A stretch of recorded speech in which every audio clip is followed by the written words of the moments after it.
Our legacy systems cannot handle the rapid movement of value without counterparty risk and require centralized middlemen.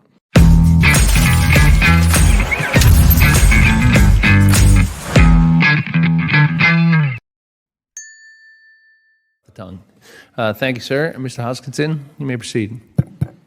Hi, everybody. Chairman Maloney, Ranking Member Fishbach, members of the subcommittee, and congressional staffers who work so hard. Thank you for inviting me to testify at this hearing. I applaud the work of this subcommittee, and I appreciate you all taking the time to provide a forum for the blockchain industry.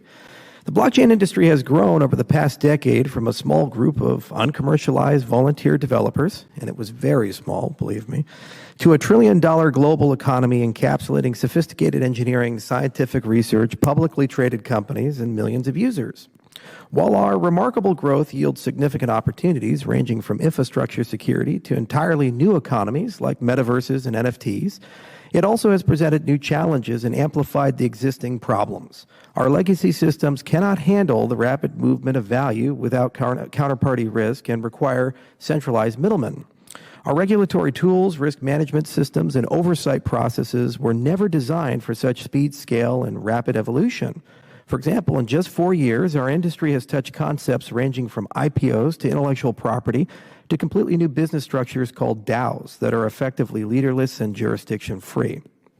Reflecting upon the 20th century, the dominance of the United States has rested upon 3 pillars: our financial services, our technology companies, and our manufacturing capabilities. These industries are rapidly transforming under the demands of globalization, increased competition, new technologies, and our desire to define ESG rules to ensure a sustainable, values-driven global economy.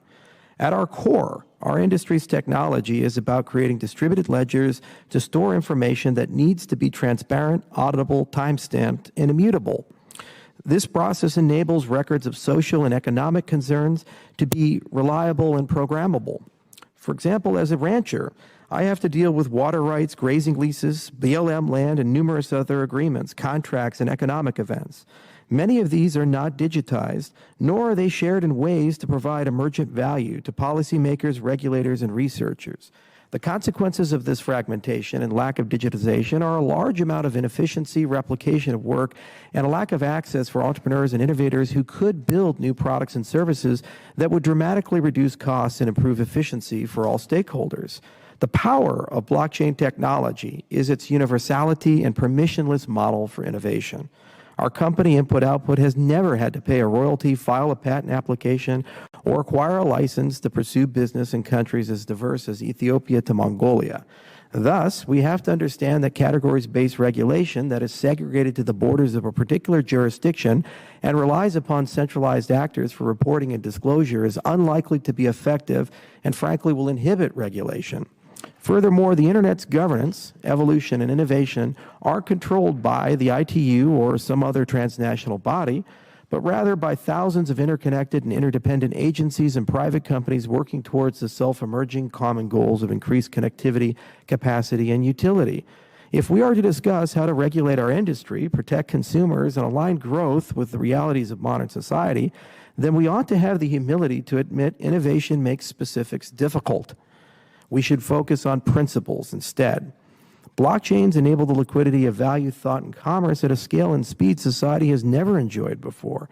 Instead of predicting the outcome of these new capabilities, we ought to decide on what risks we must guard against, what fundamental rights consumers should have, and how to use new tools for the greatest possible good. It seems prudent to focus on concepts like measuring decentralization, information asymmetries, accessibility of data, and access rather than arguing about jurisdictional bodies or asset categorization. Cryptocurrencies are financial stem cells at their core.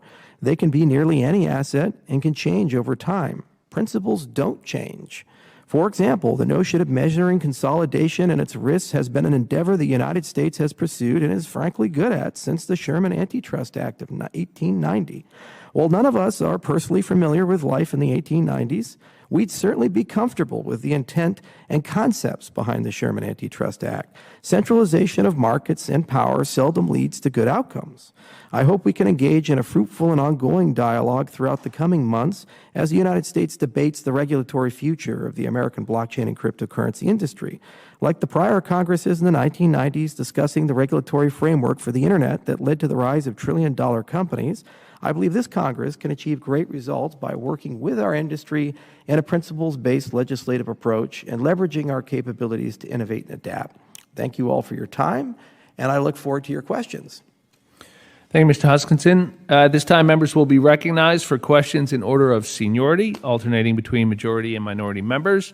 Members will be recognized for 5 minutes each in order to allow us to get to as many questions as possible. Please keep your microphones muted until you are recognized, especially on the Zoom, in order to minimize background noise.